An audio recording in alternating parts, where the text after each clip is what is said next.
Remember checking the waves at the San Clemente Pier, and all of a sudden Ethan was sparring with Griffin Colapinto. They hadn't qualified for the tour yet.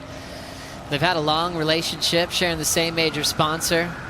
And it was my first time really seeing Ethan surf live, where I saw how radical he was. And you find a sparring partner like a guy like Griff early, and they both have the same dream. It was a perfect match. Snap to start for Ethan. Already framed it a bit more vert. Nice jam with the tail blow. Fourth maneuver solid before the pit. Trying to better a 7.67. Ethan Ewing in the bonus run, looking for a shot in the top 8. Great tube time there for E. He's got a cool rhythm to that approach, kind of just one step and then into a bottom turn. Bang, right there. So much water off the top. Time for some tube time for Ethan Ewing. He is incredibly deep. He'll get that and lay down an aggressive forehand hack. Doesn't hang on to the final maneuver, but boy, did he get shacked. For Ethan, he already had a 7.67 as his money score. And we'll see where this one ends up, Ro. Oh, he had to go for it on this end maneuver. Got incredibly deep on that barrel. One of the deeper barrels that I've seen all day. Ethan disappearing, just spending a lot of time in there, making it critical, making it count. But then this finishing maneuver, the way that he hacks into it, that was so impressive. I wish he could have hung on. Like you said, he's trying to improve on that upper echelon of a 7 once again into that excellent range. And you think about the 8-point plus rides that we've seen from the guys like Felipe, Gabriel, it's a feat to get that number. So he knows he's got to go all out. Really enjoyed that final snap right there. Bang, before he just drew out the bottom turn to get barreled. And when you disappear, Ro, not only do you have a great view, but you're going to get really rewarded. Unfortunate on the misstep on the finish. Would have been one of my favorite rail turns. Because it was also a bit different. Yeah, exactly. It stood out for not just your normal wrap. He put everything he had into that final carve. So we'll wait for the score for the last right for Ethan Ewing, and he'll get one more left for a shot at the top 8. Let's catch up with Ace Buchan with Kaipo. It's crunch time for his career. Like, if he's missing more events, he had to miss Rottnest because of the injury, but you know, missing pipeline, sinus surgery, also thinking about the long road ahead. He knows he's got to be involved in these events. He's sitting in the back end of the leaderboard at the moment, and I'm really hoping that he has some big results in the last 2 of the season. Yeah, big fan of Ace Buchan, but also just an honest account of how his year so far has gone. A couple of unfortunate things happening there for him in his career. Stoked he's bouncing back physically, and great to see him here in the event. Go time for Ethan Ewing. Setting up his last wave in the bonus. Couple of clean backside snaps, starting to racetrack down the line. Big crumble section there, nice flow. Driving hard through the pocket. There's a more vertical backhand turn. The back leg has that drop knee, stays nice and low and compressed. There's that water to the sky. Well done for Ewing so far. And we're counting a 3.5 before. That improvement's going to be clear. Completely barreled on the left. Inside tube. He'll blow the fins out. Can he get the reverse? He'll ride out slowly to get the completion. Ewing puts together a brilliant performance on his backhand. Pets the kitty, rides out clean. This is really where he could make that ground. Just great to see him throw that flare at the end of it. You know what he's capable of on his forehand. That on the backhand was impeccable. More action to come here at the Surf Ranch. We'll be right back. 6 o'clock in the evening. Still blazing hot. Caio Ibelli's turn in the bonus. Already quickly moving through a couple of strikes off the top, deep off the bottom. Blitzing the lip line. Really exploding out of the gates with some really rapid fire surfing. He'll get real deep in that pit. He wants more. That's the part where it's like almost like a vacuum sucking you deeper. This is where you've spent so much time in the tube. The judges will love that. Then a rooftop float. Rare to see that maneuver. That was such a great example of what you're talking about earlier, how it kind of brings you back in. Oh, just getting caught behind there, Joe. And you can see how hard it is once you're just even a foot behind. When it's hollow, it just won't let you go around the corner. And so Caio, you could tell, was very creative, really quick on those first turns, got incredibly barreled. So he was definitely on his way for improvement if he would have made that last section. Oh, definitely. And I think it was so fun. I think once Caio gets to that position where the pressure's on, he knows he needs to improve, that's when he really starts to light up. We're seeing a bit of creativity and spark in his surfing at the moment. You know, a little ruffled face here in the basin this afternoon. Kind of like a sideshore wind that's affecting both the left and the right. He gets super deep right there, Joe. Like you said, it kind of sucks you back in, which is so fun. And then you got to control your speed. Your last right was a 5.07. You need a 7.6 to advance. Really love the attack mode from Caio Ibelli, and that's just kind of where he went for a huge tail blow. It probably felt great with the release because he was in control. But being in that barrel section, he just couldn't come around the corner, so Ibelli is still looking for a bit more. Now when it comes to the left, his high mark was the 5.3, but he'll need more than that to be in that top 8. Let's now send it to Kaipo with Ethan Ewing. Yeah, and that's, you know, he's probably in an AC room somewhere just watching this all unfold and getting his energy back and going to attack it with fresh legs. AC sounds nice. Well done. Right about now, 113 degrees. Caio Ibelli psyching on this last opportunity. All coming down to this left for a chance in the top 8. Looking for a 7.6. First turn solid. Nice rip in the pocket. He'll pull just outside of the tube. His effort was to pull in, but being too late, that section lands on his heels. And that'll do it for Caio Ibelli. Yeah, you see the passion and just the disappointment there from Caio. You'd see him there still honoring De Souza with the jersey as Adriano's in his retirement year, but all frustration for Caio. Started off so strong. He did, Joe. And the thing is, like, this wave, we know the importance of it for Caio in his career. So started strong, like you said, but you can't afford to touch that white water. That wave kind of just ran away. It was one of those funky kind of waves that come through here at the basin. Setting up this backhand snap, Deivid Silva. Slowing down. This guy is capable of multiple airs on the same wave, and right now he's just enjoying the pit on the backhand. That is hard to do, staying that low, holding your rail. Nice quick chip off the lip. More of a smash on that next section. Water to the sky, a nice clean re-entry again. Nice sequence of backhand turns. He'll fit that one in before the pit. And now just enjoying that funneling section. Blowtail reverse. Silva gets it. Still room for more turns. And he'll celebrate. Silva doing such a great job on that right to kind of change up the flow and getting that backhand blowtail reverse. Scores are coming in. We'll give you the update right after this quick break as the action continues in Lemoore. We're in Lemoore, California, and you're watching the Jeep Surf Ranch Pro presented by Adobe. Deivid Silva into his second season against the top 34 in the world, representing Sao Paulo, Brazil. Setting up the left, he moved up dramatically after his right. Still chasing down a 7.7 to move into that top 8 float there. Nice and clean. Wrapping cutback, belts it with a ton of water moving.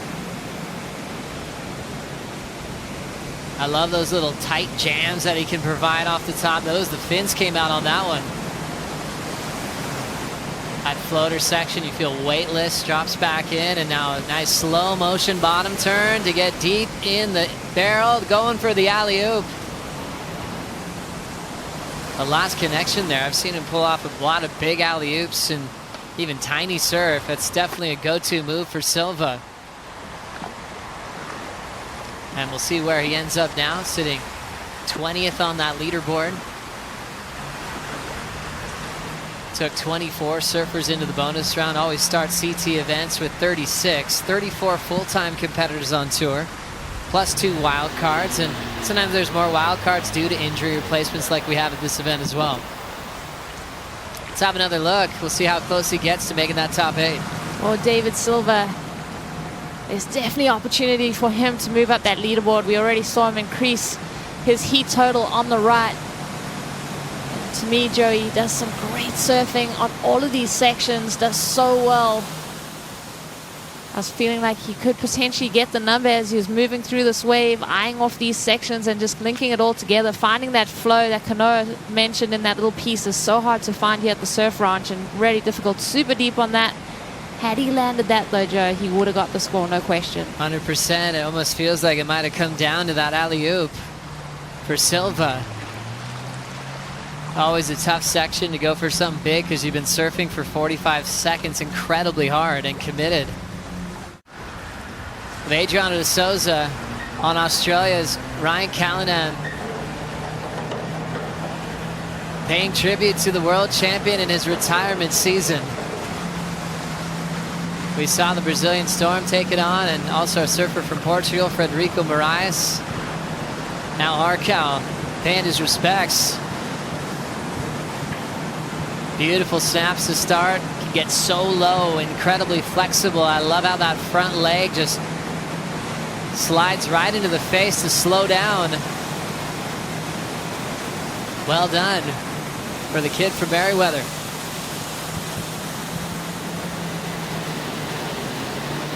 Nice flow and rhythm down the stretch part of the wave where it's just all about rifling off maneuvers.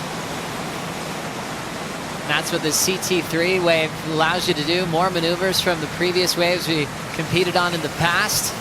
Backhand barrel, here comes the end section blowtail. He'll slide off on the finish. And so Arcal was hoping for something big to finish off on the right. You can see his numbers there from the qualifying run. A 5.63 and a 6.53. And hoping for a spot in the top 8. Let's have another look, Ro. Yeah, let's see if there's room for improvement here. He does link together some solid power moves. Lots of spray. Stays tight in the pocket. We like that. Gets low, like you mentioned. Super flexible. Gets on that foam ball. Doesn't get particularly deep though, Joe. Does spend some quality time in the green room though. Comes out, starts to eye off that section. Squares off the shoulders. Unfortunately, doesn't get his board to get that full rotation through. It's a special moment of this year as well. Ryan now sitting 19th on the leaderboard, looking to bring everything that he's got on this last wave in the bonus run. Starting to jam down the line. Big blast there for Arcal. Solid snap. Needing a score to be at least a 7.18. Deep off the bottom, clean, full wrap into a huge frontside power gouge. I love how he just changes up his carving work down the line, flowing well through that snap. Ryan's on a roll so far. Cool float, there's the climb. Styling his way to set up the tube incredibly deep. And that one will take him down to the bottom of the basin. He didn't improve on the right. Counted his first wave on his opening right-hander of the qualifying round.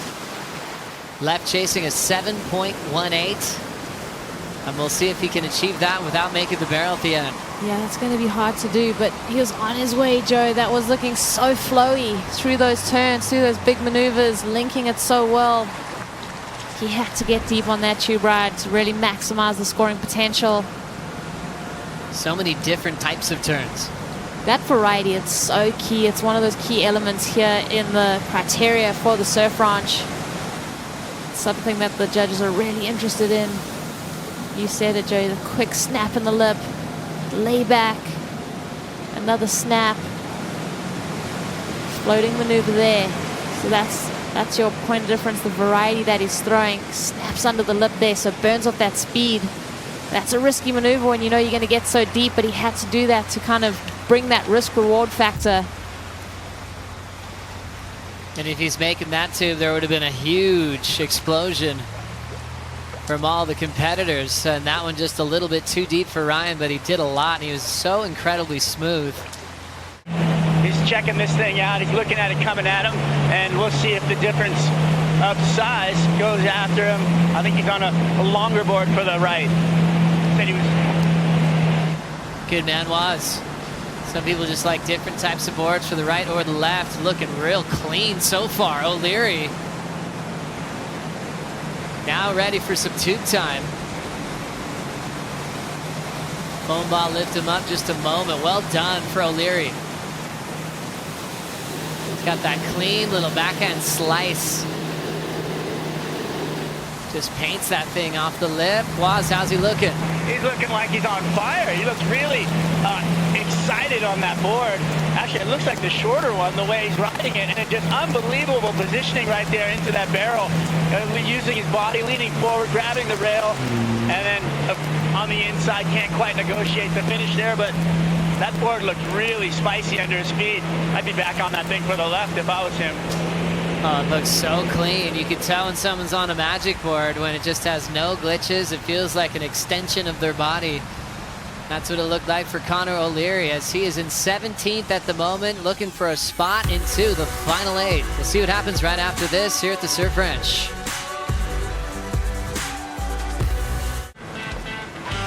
Time for some surfing. Connor O'Leary needs an 8.13 to move into the top 8. We've had a few 8s on the left. One for Felipe, one for Medina, one for Dora. And now it's Connor O'Leary's turn. Starting off with some nice vertical snaps. Playing with that foam a bit. There's another clean climb.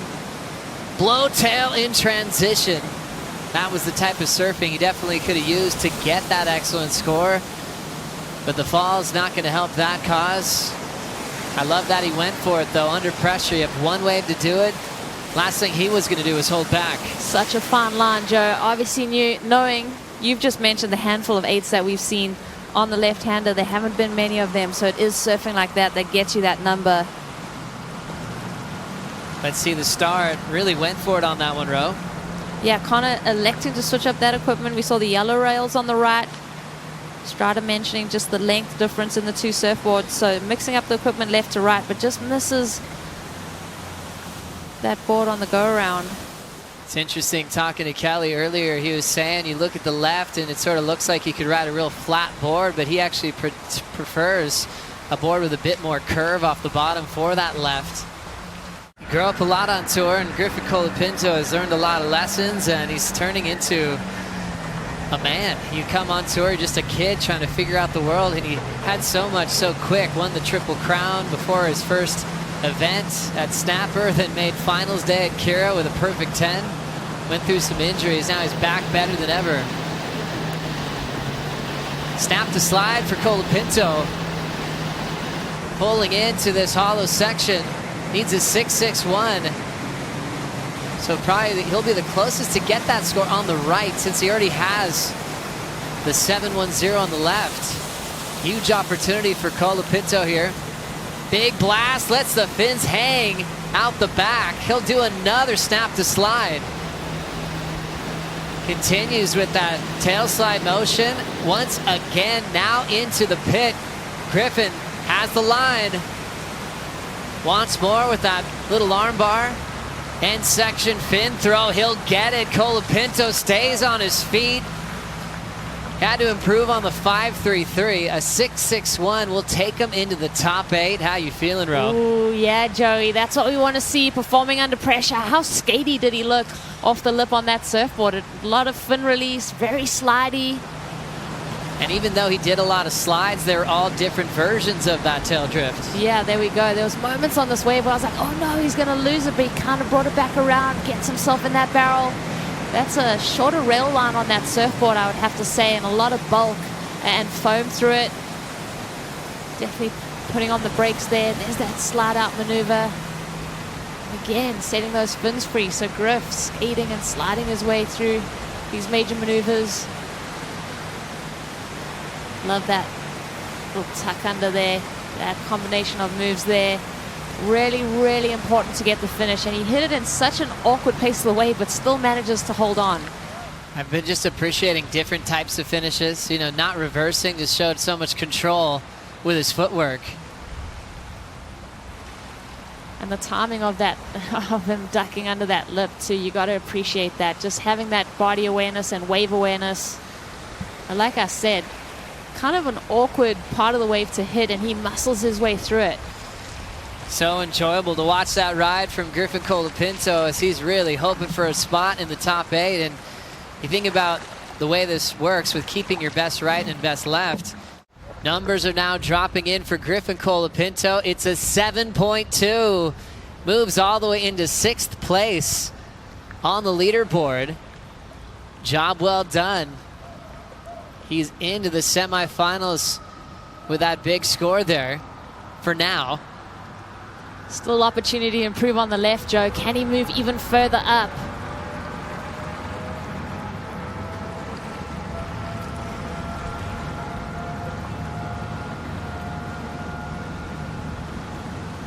Griffin's time to shine.